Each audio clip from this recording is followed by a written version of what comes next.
eu vou tratar aqui dos efeitos da decisão do Supremo Tribunal Federal no tema 201 da repercussão geral. O tema, para quem não conhece, envolvia a questão da devolução das eventuais diferenças em favor do contribuinte, nos casos em que a base de cálculo adotada para a substituição tributária fosse superior ao valor efetivo da operação praticada.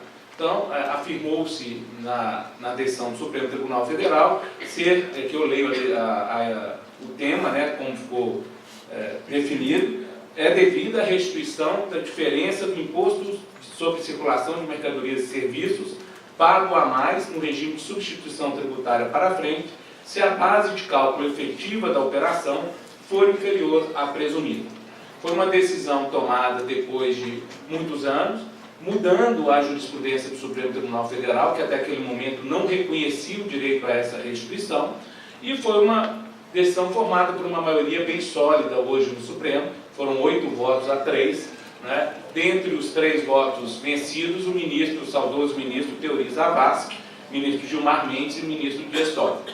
Então, a perspectiva é de que para os próximos anos, o Supremo Tribunal Federal não vai mudar o seu entendimento sobre o tema, até porque, em condições normais, a próxima aposentadoria no Supremo se dará em 2021, ministro Celso de Mello, 2022, ministro Marco Aurélio, se eu não estou enganado.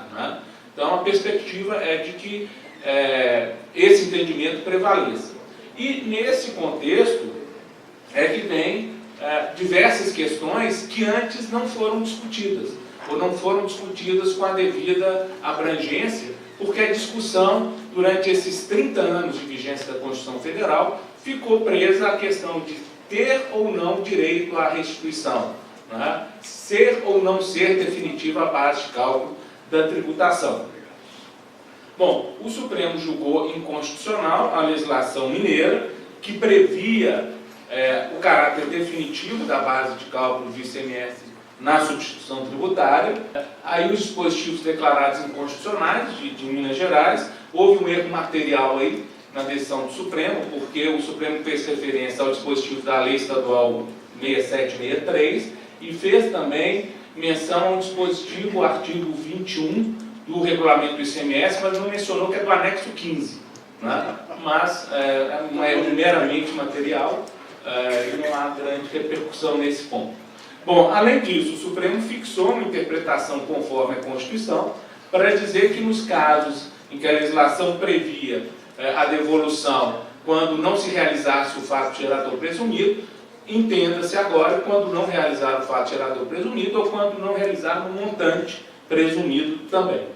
O Supremo Tribunal Federal, considerando o longo prazo no qual prevaleceu o entendimento anterior, ele fez a modulação dos efeitos temporários da decisão por ele proferida, afirmando que esta decisão se prevaleceria em relação aos litígios judiciais pendentes, submetidos à sistemática da repercussão geral, e os casos futuros oriundos da antecipação do pagamento do fato gerador presumido.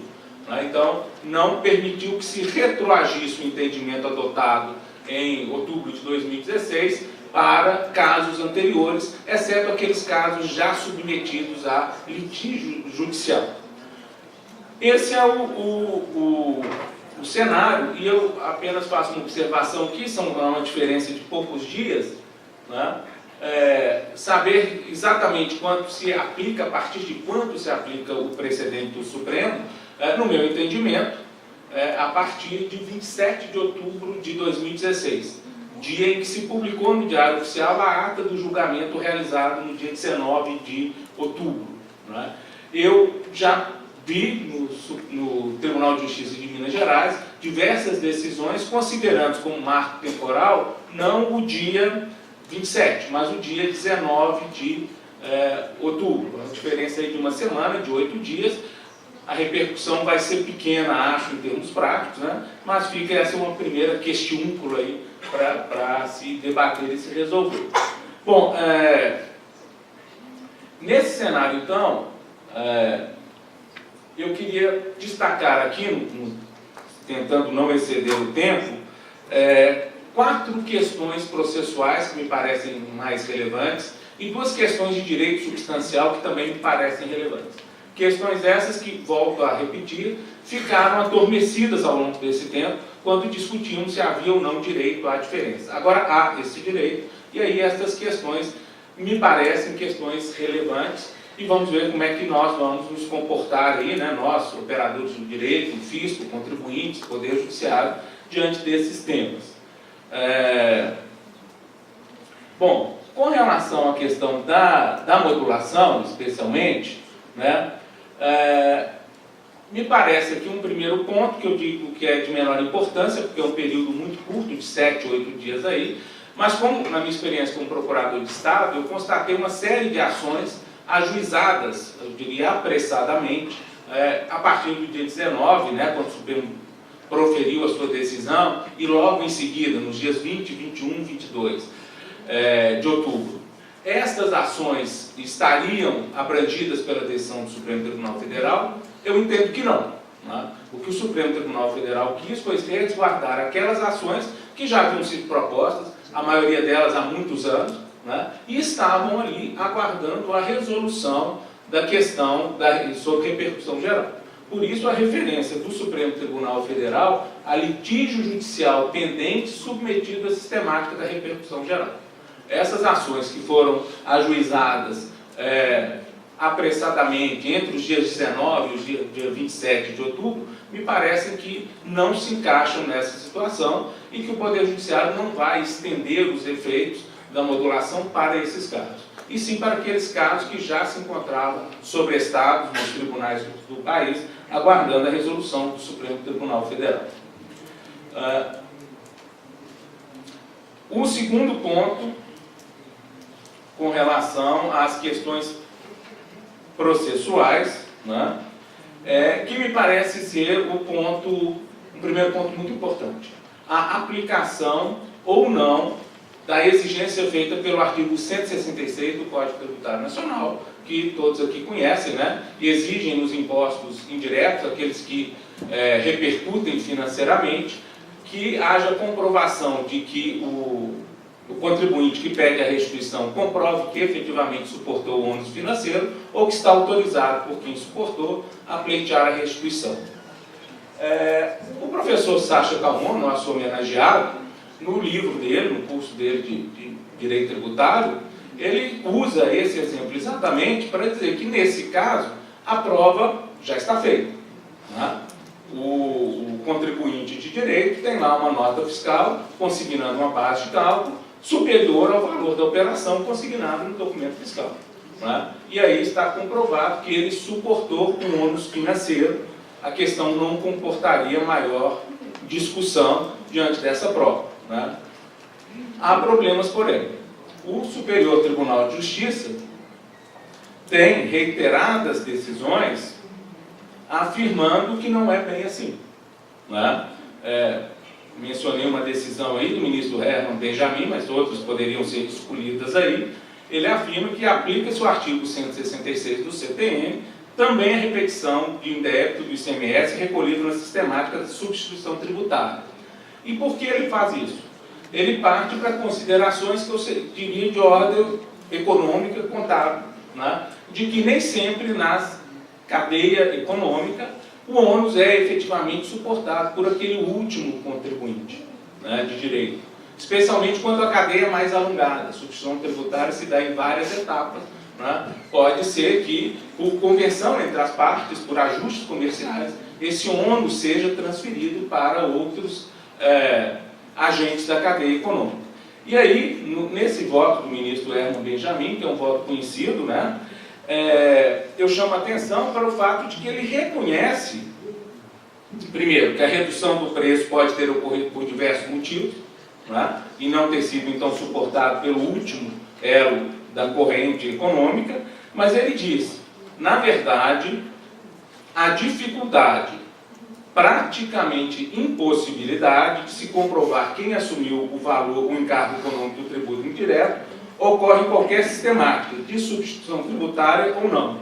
Inquestionável é a opção legislativa de impor ao contribuinte de direito esse ônus probatório nos termos do artigo 66 do CTN.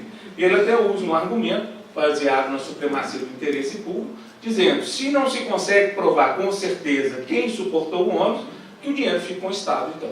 Ele afirma isso expressamente. O Código Tributário, na última parte ali, prestigiou o princípio da supremacia do interesse público ao definir que o Estado apropria-se do débito tributário, caso o particular não comprove quem assumiu sem encargo. Então, os contribuintes terão pela frente um primeiro e grande desafio a prevalecer o entendimento superior do Tribunal de Justiça em comprovar que efetivamente assumiram o ônus econômico, não bastando a apresentação da nota fiscal da última operação, segundo o entendimento do Superior Tribunal de Justiça. É possível fazer essa prova? Penso que a contabilidade deve oferecer meios ao direito para provar isso, mas não será uma prova fácil, não será uma questão fácil. E, de novo, eu invoco a minha experiência como procurador do Estado para mencionar que já me deparei com algumas sentenças julgando improcedente pedidos já formulados, exatamente porque não comprovaram que o contribuinte efetivamente assumiu o ônus do encargo financeiro do tributo. Uma terceira questão de natureza processual, tão ou mais complicada que a primeira questão relativa ao artigo 166, diz respeito à comprovação da própria existência das diferenças. Nos casos, que são relativamente poucos, de mercadorias perfeitamente identificáveis, e aí eu consigo imaginar aqui, no meu pouco conhecimento da vida empresarial em geral, o caso dos automóveis, não é possível fazer uma correlação direta e efetiva entre a entrada de um determinado bem que não seja um bem infungível e a saída daquele bem. Um frasco de shampoo comprado por um supermercado, num determinado período, ele vai entrar com uma determinada base de cálculo presumida. O mesmo produto, daí a uma semana, poderá entrar com outra base de cálculo e as saídas lá ocorrerão mais à frente também por preços diferentes. Então, não é fácil, eu diria, não é nada fácil fazer a comprovação de que o frasco de shampoo adquirido por X reais foi vendido depois por X menos R$1. Um exemplo que eu poderia invocar aqui, que torna ainda mais difícil essa pesquisa, é o caso de combustíveis.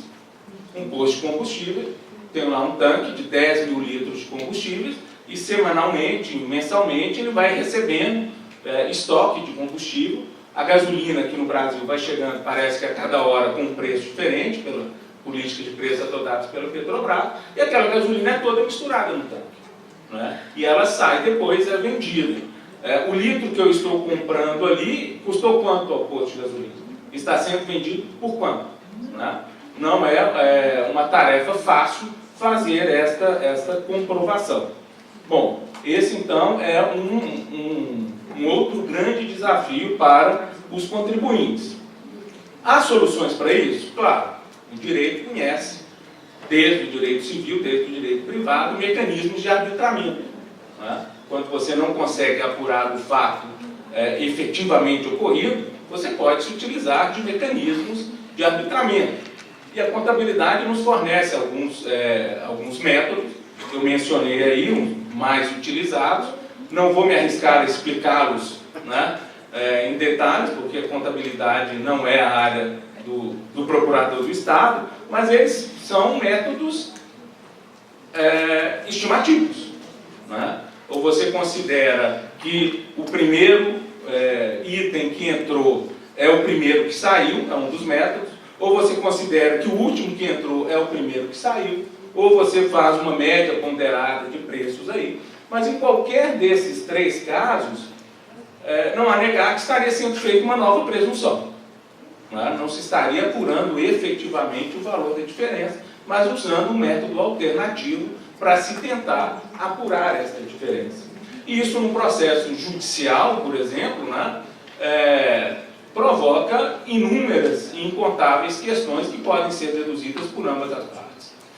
Provocaria até numa relação não judicial, na relação administrativa, saber do fisco qual o critério que ele usaria. Que prova que ele usaria? Ele queria saber se aquele shampoo que entrou ali, aquele frasco, ele foi vendido ali, como é que se fez essa identificação, ele aceitaria médias, ele aceitaria algum método, né? A legislação mineira, até onde eu sei, ela não tem previsão ainda para esse tipo de situação. Há uma previsão para o caso de não se identificar a base de cálculo, mas na situação anterior, quando não ocorresse o fato gerador. E aí havia uma previsão no regulamento do ICMS, dispondo lá de um mecanismo para se estimar esse valor. Com relação à diferença em si entre o valor de entrada e o valor de saída, não há mecanismo, e esse será um tema a ser também, na minha opinião, muito debatido nos próximos anos, eu diria. Uma quarta e última questão de natureza processual refere-se à forma de restituição. Né?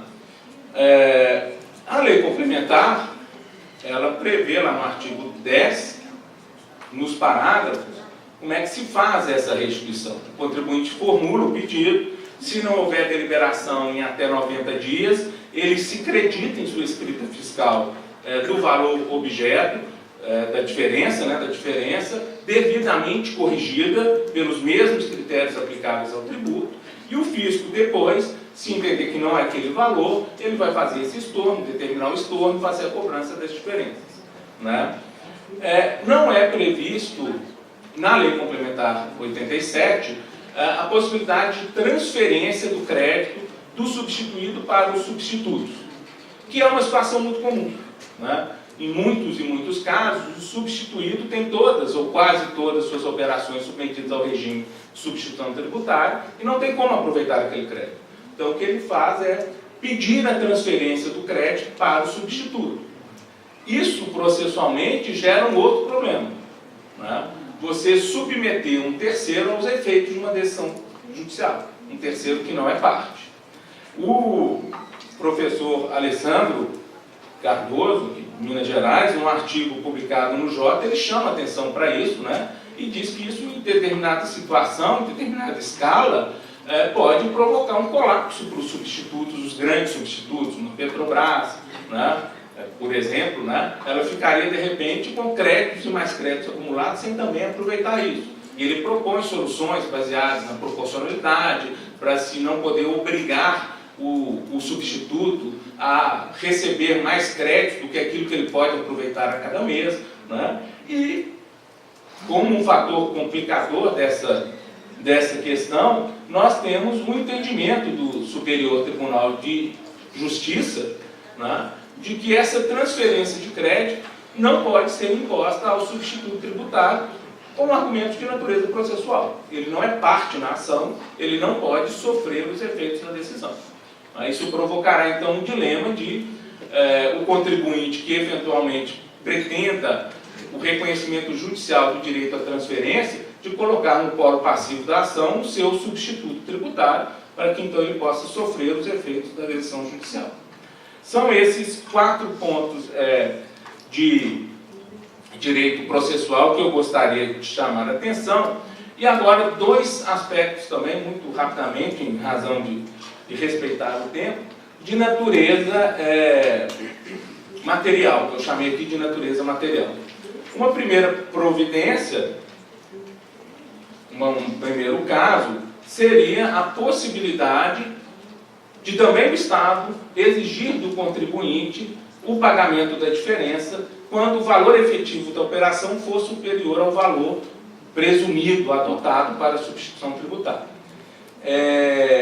Eu gentilmente recebi ontem, o Dr. Ricardo me encaminhou, um parecer da Diretoria de Legislação e Tributação, da Superintendência de Tributação, parecer número 063 de 2018, em que a Secretaria de Estado de Fazenda de Minas Gerais está afirmando esta posição, né, de que ela pode, sim, exigir o pagamento também dessa diferença, assim como o contribuinte deve fazê-lo quando a diferença for a seu favor. E ele menciona os votos proferidos no julgamento do tema número 201, e essa questão ela foi tratada de passagem, né? Ela não foi tratada objetivamente. O ministro Edson Fachin, ao negar provimento aos embargos de declaração interposta pelo Estado, falou que isso não era o objetivo do litígio ali, né? mas os ministros deixam entender que a mesma razão, um enriquecimento indevido, um enriquecimento sem causa, se aplicaria tanto ao fisco quanto ao contribuinte. Então, parece que é uma sinalização de que o fisco deve fazer. Inclusive, o ministro Fachin até invoca o princípio da indisponibilidade do interesse público, deixando entender, assim, para quem quer entender assim, que ele está dizendo que o fisco tem que cobrar a diferença. Mas aqui eu volto ao início da minha palestra. As dificuldades para o fisco também serão as mesmas, né? Comprovar que efetivamente ocorreu essa diferença, ele só poderá fazê-lo a partir de um método estimativo, né? Muito dificilmente se conseguirá fazer isso caso a caso nos bens, nas mercadorias que não são perfeitamente identificados. Com o automóvel é fácil, né? Com o shampoo, com a gasolina, não é nada fácil, tanto para o fisco como para o contribuinte. Nós temos esse cenário aberto. E então, o último ponto que eu gostaria de chamar a atenção aqui é um outro ponto, uma outra possível solução que se coloca, e é um tema que me é muito caro, né? Foi minha tese de doutorado, foi nessa área, né, dos acordos entre fisco e contribuinte, e que é uma solução já proposta na legislação mineira, a modificação que foi feita para se prever a volta ao regime anterior ao tema 201, permitindo que fisco e contribuinte concordem com a fixação de uma base de cálculo novamente em caráter definitivo, né? Voltando ao que era antes, homenageando a praticabilidade, né, a partir de um reconhecimento que deve ser bilateral, né, de ambas as partes. O Estado, ou pelo menos o legislador, sinaliza que o Estado reconhece que é mais vantajoso isso e oferece para os contribuintes. Então, a legislação mineira prevê aí, no artigo 22, parágrafo 14, inciso 2, a possibilidade de, mediante expressa anuência do contribuinte, a definitividade da base de cálculo do imposto devido por substituição tributária, ainda que a base de cálculo da operação ao consumidor final se efetive em montante diverso da base de cálculo presumida, hipótese em que não caberá restituição ao contribuinte, nem complementação ao Estado do ICMS substituição tributária, né? Eu não ouso fazer previsões sobre a acolhida desse mecanismo pelos contribuintes. Um dos meus gurus em matéria tributária, o professor Célio Calumni, meu colega na Advocacia Geral do Estado, ele se mostrou muito descrente. Ele acha que os contribuintes não vão fazer essa opção. Eu acho que esse é um outro desafio que se coloca para nós, né? Eu só queria registrar aqui que, na minha opinião, esse tipo de mecanismo é perfeitamente constitucional. Nós temos vários casos na jurisprudência do Supremo Tribunal Federal em que esses mecanismos alternativos que afastam a não cumulatividade, eles são permitidos e adotados. E eu lembraria aqui, inclusive, o entendimento do professor André Mendes Moreira, que examinou isso na obra dele sobre não cumulatividade e também afirmou o afastamento da não cumulatividade desde que haja a concordância do sujeito passivo, a concordância do contribuinte.